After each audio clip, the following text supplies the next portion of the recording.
Très humain, très divin, cherchez les sentiments du Christ.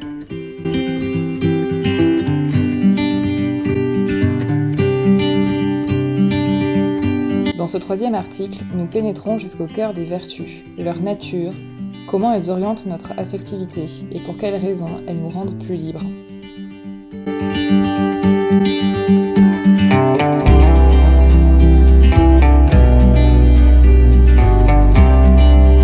Ils avaient déjà posé plusieurs questions à Jésus pour le faire trébucher dans son discours. Le Seigneur répondait à ces questions, l'une après l'autre, sans impatience. Finalement, un scribe se ferait un passage, encore étonné de ce qu'il avait entendu. Très admiratif devant les enseignements du Maître, il expose publiquement un doute qui l'inquiète depuis quelque temps. Qu'est-ce qui est le plus important dans la vie ? Habitué à accomplir minutieusement jusqu'aux plus petites prescriptions, il était parfois déboussolé, n'arrivant pas à savoir ce qui était essentiel parmi ses diverses occupations. Il se décide donc à poser sa question. Quel est le premier de tous les commandements ? Jésus veut simplifier son monde intérieur, car il cherchait sincèrement le bonheur. N'emploie-t-il pas quelques mots de l'Écriture dans l'esprit du langage des amoureux ? Tu aimeras le Seigneur ton Dieu, de tout ton cœur, de toute ton âme, de tout ton esprit et de toute ta force. Jésus souhaite nous faire comprendre que la vie de ceux qui croient en Dieu ne peut pas se réduire à une obéissance anxieuse et forcée, mais doit avoir l'amour comme principe. Aimer de tout son cœur, de tout son esprit, de toute son âme et de toutes ses forces. Comment y parvenir ? Saint Paul en indiquait le chemin aux Philippiens. Ayez en vous les dispositions qui sont dans le Christ Jésus. Devant les gens, les événements et les situations, toujours sentir et réagir comme Jésus. À partir de ces sentiments, il est possible de surmonter toute division mettant en danger la stabilité de l'amour. Si en plus de suivre les pas et les propos du Seigneur, nous cherchons à partager ces sentiments, nous parviendrons à la simplicité et au bonheur après lesquels le scribe courait. L'importance de notre monde intérieur. Le catéchisme de l'Église dit que les passions, les sentiments, sont des composantes naturelles du psychisme humain.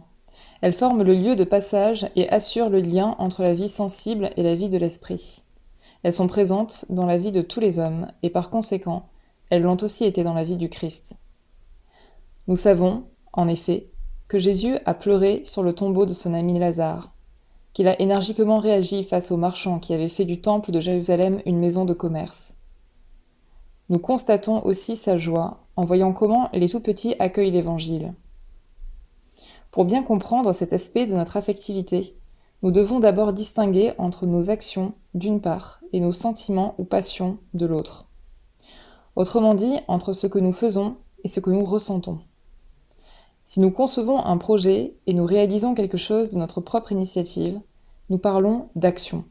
Par exemple, lorsque nous décidons de nous mettre à étudier ou de visiter un ami malade. D'autres fois, en revanche, nous sommes pris de court par une réaction imprévue devant telle ou telle situation. De la colère pour un mot qui nous semble blessant, de la tristesse en apprenant le décès inattendu d'un être cher, de la jalousie devant un bien que nous souhaiterions posséder. Ces phénomènes de notre âme, déclenchés sans que nous l'ayons décidé, s'appellent sentiments ou passions. Précisément, parce que nous ne choisissons pas nos sentiments, ils ne comportent pas de mérite, ni ne sont un péché. Ce qui ne signifie pas qu'ils soient toujours neutres, car ils ne reçoivent de qualification morale que dans la mesure où les passions relèvent effectivement de la raison et de la volonté, c'est-à-dire dans la mesure où nous les recherchons activement ou que nous y consentons en les accueillant.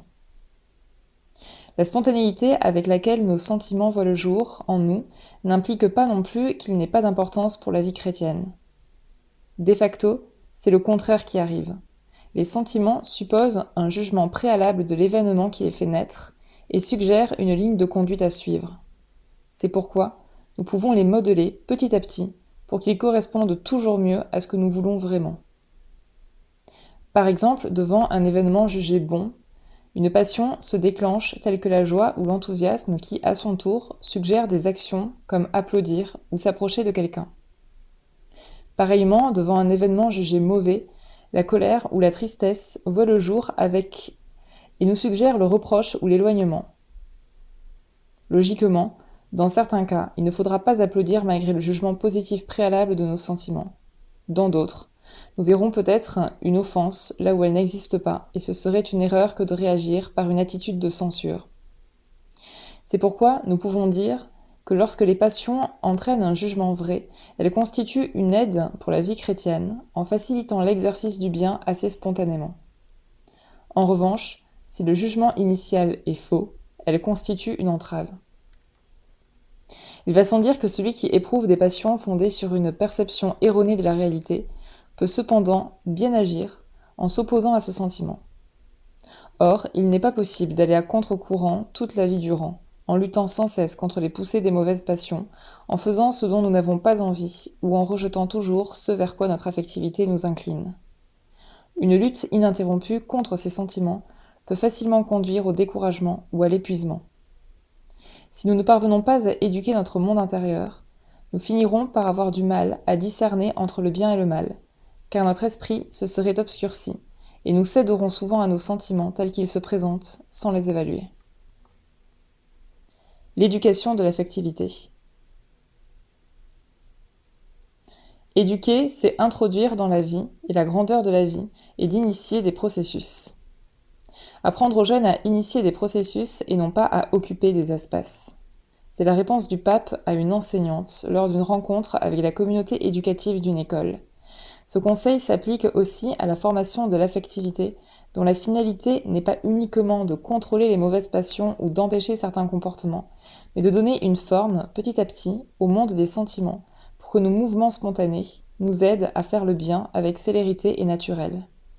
Éduquer les sentiments, c'est initier un processus conduisant à mieux accueillir la grâce de Dieu, et ainsi à s'identifier à Jésus. L'affectivité ordonnée permet que ce qui est bon soit aussi plaisant, que ce dont nous avons envie corresponde presque toujours à ce qui plaît à Dieu. Pour éduquer les sentiments, il est nécessaire de les comprendre, de savoir pourquoi ils naissent.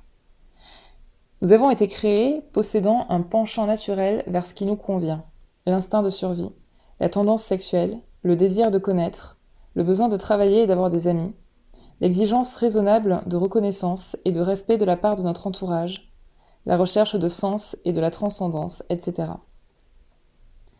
Tous ces penchants naturels sont comme une force qui jaillit de nous, en quête de ce dont nous avons besoin.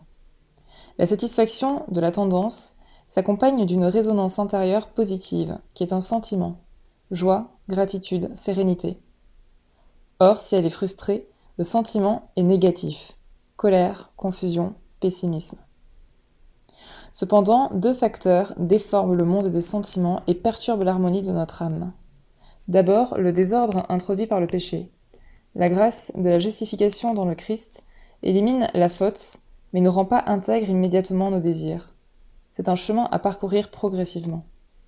Le deuxième facteur diffère selon chacun car il est fonction de l'éducation, du milieu social et des péchés personnels. Voilà pourquoi nos tendances naturelles peuvent se déformer ultérieurement. Pour corriger ce désordre et éviter l'apparition de sentiments négatifs, il faudra descendre jusqu'au niveau le plus profond de notre personnalité, afin de l'ordonner au bien, ce qui peut se faire grâce aux vertus. Nature des vertus.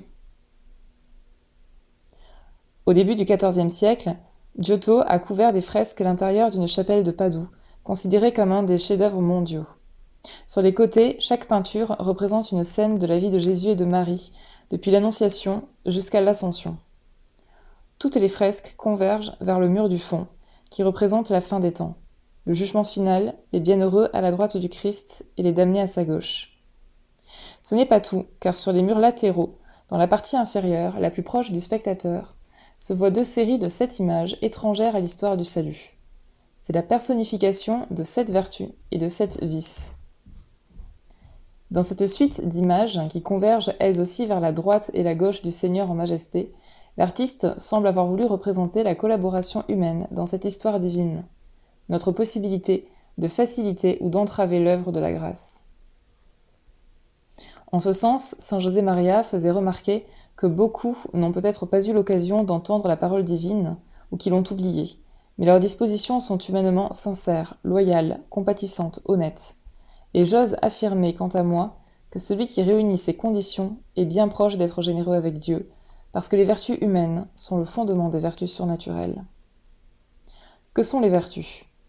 Pouvons-nous les posséder comme nous prenons un objet avec notre main, nous enfilons un costume ou chaussons des souliers ? En un certain sens, la réponse est affirmative.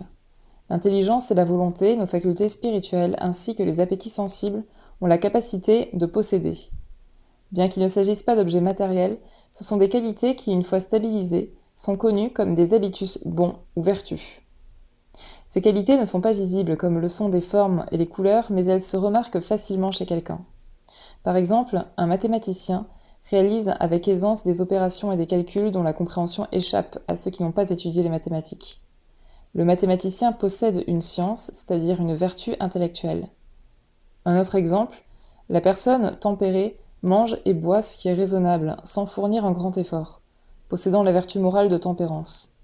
Celui qui n'a pas cet habitus ne parvient qu'assez difficilement à ne pas dépasser ce qui est raisonnable. Pareillement, celui qui est tombé dans le vice opposé à la tempérance, la gourmandise, mangera facilement plus que de raison. Les vertus morales ont 3 dimensions fondamentales. D'abord, le caractère intellectuel. Comme les vertus ont pour mission de gérer nos réactions, elles présupposent la connaissance d'un style de vie, celui du disciple du Christ. La vertu de pauvreté, par exemple, présuppose la connaissance du rôle des biens matériels dans la vie d'un chrétien. La deuxième dimension est leur nature affective. Elles s'introduisent dans les tendances visant un bien concret, en les modifiant petit à petit et en faisant en sorte que leurs mouvements spontanés soient conformes à un style de vie chrétien. Cela s'obtient par la répétition d'actes libres, conformes à la vertu, et posés justement au titre de leur bonté. Des actes apparemment bons, mais posés par crainte, par opportunité ou pour d'autres motifs étrangers au bien, n'arrivent pas à rendre vertueuses les tendances humaines, car incapables de modeler l'affectivité. Finalement, la troisième dimension est d'engendrer une prédisposition au bien. L'homme vertueux a une facilité spéciale et une acuité pour distinguer le bien et le mal, y compris dans des situations complexes et imprévues. Les vertus nous rendent libres. En se présentant comme le bon pasteur, image qui évoquait chez ses auditeurs l'arrivée du sauveur du peuple, Jésus dit « Moi, je suis venu pour que les brebis aient la vie en abondance ». Cette vie débordante et pleine nous est accordée par la grâce de Dieu, prenant appui sur notre désir de découvrir et de prendre ce qui est le meilleur autour de nous. C'est pourquoi la possession de ces habitus nous rend davantage libres et nous transforme petit à petit en personnes plus souples, capables de trouver la manière de faire le bien dans toutes sortes de situations. Les vertus nous rendent libres parce qu'elles nous permettent de choisir parmi les différents biens qui se présentent à nous. Les vices, en revanche, sont rigides, car ils génèrent des automatismes, des réactions difficiles à abandonner. L'identification au Christ, vers laquelle nous pousse l'Esprit Saint, passe par l'acquisition et la consolidation des vertus que Jésus a enseignées, aussi bien les vertus théologales que les vertus morales. Nous nous sommes attardés sur ces dernières car elles remettent de l'ordre dans le monde intérieur des sentiments, si important dans la vie chrétienne. Cependant, le moteur et la racine de toutes ces vertus est la charité.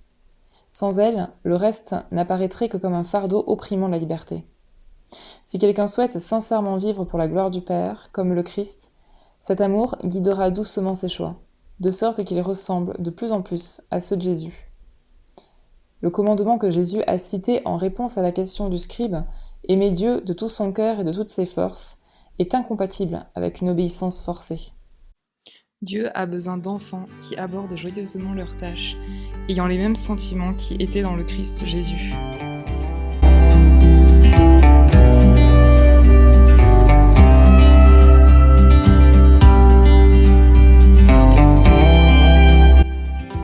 Texte écrit par Ángel Rodríguez Jr.